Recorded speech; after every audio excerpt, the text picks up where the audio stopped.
Alright, let's get into this. I'm not going to compare brands or rank products, but I want to show you is how I actually choose an LED grow light using real numbers and simple checks. If you understand this process, you can judge almost any grow light without relying on marketing claims. The first thing I do is measure the grow space, not roughly the actual area the plants will occupy. Let's say this is a standard 4x4 space that's 16 square feet or roughly 1.5 by 1.5 meters. I love this numbering because from here on, the light has to fit the space, not the other way around. In the same space, I could grow one large plant or several smaller ones. One large plant usually means a longer vegetative period. More plants tend to fill the canopy faster, which shortens rest time per plant. It also spreads risk. If one plant underperforms, the whole growth isn't affected. This choice doesn't change the space, but it changes timing, which matters when we talk about lighting hours. Some plants follow a longer cycle. They're typically grown under around 16 hours of light during vegetative growth, then switch to 12 hours for flowering. From start to harvest, that's usually 16 to 20 weeks. Faster cycle plants run under around 20 hours of light and finish in 8 to 10 weeks. Faster cycle don't automatically mean less energy use.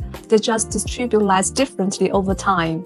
Before choosing any light, I set a realistic yield target. For normal-sized plants, a repeatable range is 50 to 90 grams per plant. Per unit area, I work with 30 to 55 grams per square foot. In a 4x4 space, that's 16 square feet. So, 16 times 30 gives 480 grams. 16 times 55 gives 880 grams. That's the harvest window I designed the lighting for. I always cross-check yield with power. If I'm running around 500 watts and harvesting about 500 grams, that's 1 gram per watt, a healthy baseline.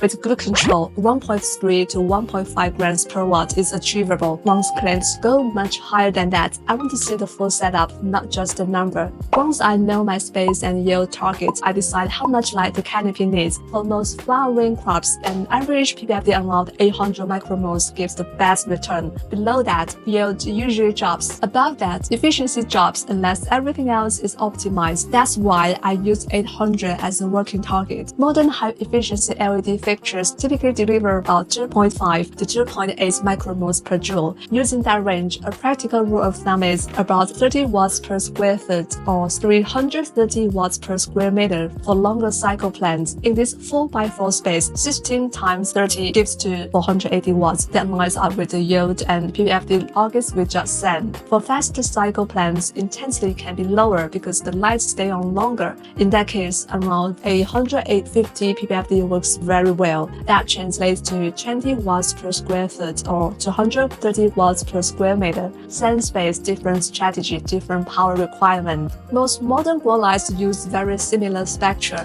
White LEDs form the base, with 660 nanometer deep reds added mainly for efficiency. Cool white adds blue, warm white adds red, usually landing around 4000 Kelvin. That's enough blue to keep growth compact without sacrificing efficiency. CRI is for human vision. It doesn't matter for plant growth. Lower CRI LEDs are actually more efficient. UV and infrared get a lot of attention, but for most setups, they're optional, not required. In larger growth areas, bar-style fixtures usually perform better. They spread lights more evenly, manage heat better, and reduce hotspots. That's why in our lineup at Casio, you'll see a lot of bar-type designs across different power levels. In testing, the difference in uniformity is very clear in larger spaces. Any serious grow lights should come with a PPFD map. I don't focus on the center number. If the center is 900, I want the corners to be at least 450. That's a uniformity of 0.5. From our side, this is something we test routinely. Same height, same grid, same area. Otherwise, the numbers aren't comparable. Fixture efficiency today usually ranges from 2.5 to 3.1 micromoles per joule. That's about a 20% difference. But when you add 3 years of electricity cost, total system cost often ends up very close. Paying much more upfront takes a long time to recover through efficiency alone. People often ask about brands. Samsung, Osram, Brazilux, Cree, all of them make use of LEDs.